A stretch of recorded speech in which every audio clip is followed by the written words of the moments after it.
You saw Burrow in person for ESPN Radio do what he did at the Peach Bowl. What in the hell does it look like with your own two eyes, Todd? It was unbelievable. It really was. I mean,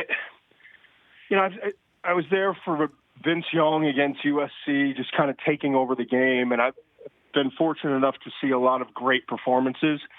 This one was different, though. This one, it was watching a surgeon go in and just have the best surgery that you could possibly.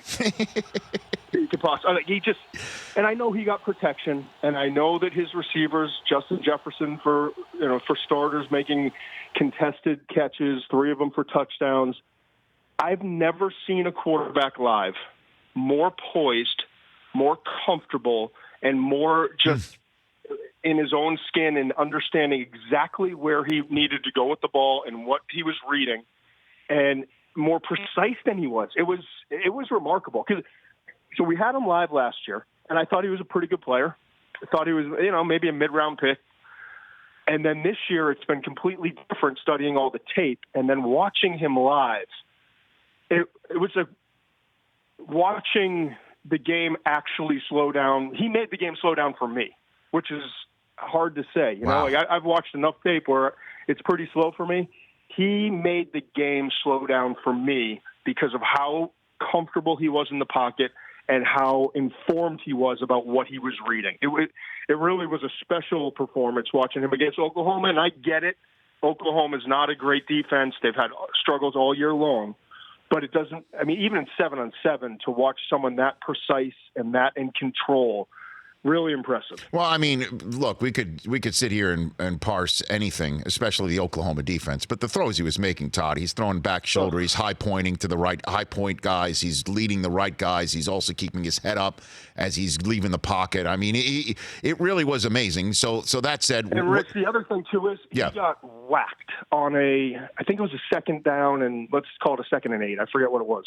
He got absolutely buried. Pops right up.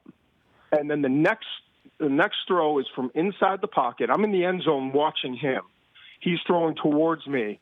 It's an in-cutting route, about 15 yards. He took the sack on the play before, so now it's 3rd and 13, 3rd and 15, something along those lines. He's getting ready to get hit again, and he doesn't flinch. He stares it down, and he throws the ball with anticipation to a spot. I think it's going to be an interception from the end zone that I'm looking at. And all of a sudden, the receiver comes darting into the middle on that in-cutting route, and boom, first down. To have the cojones, the guts to hang in the pocket after taking that hit, you don't see a lot of college quarterbacks do that. Usually the eyes go down, they start running around and either make a mistake or just take the sack and punt and move on.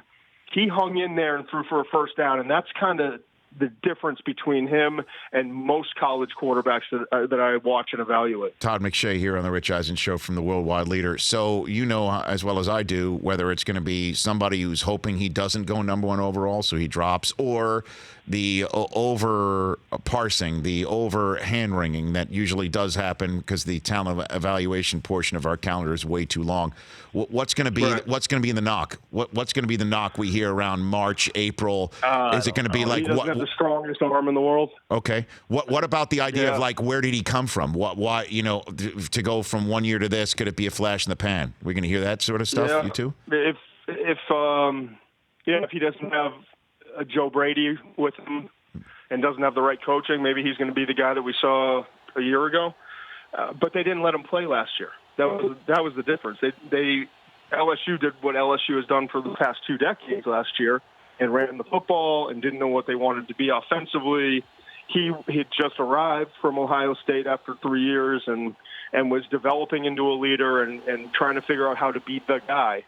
And you could tell in the first quarter of the first game this year, he was just a different cat.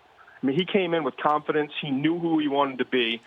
And Joe Brady brought out the best in him. And yes, Clyde Edwards-Helaire was a huge help at the running back position, but he didn't play the other night. The wide receivers grew up a little bit. All those young receivers grew up, and they played better.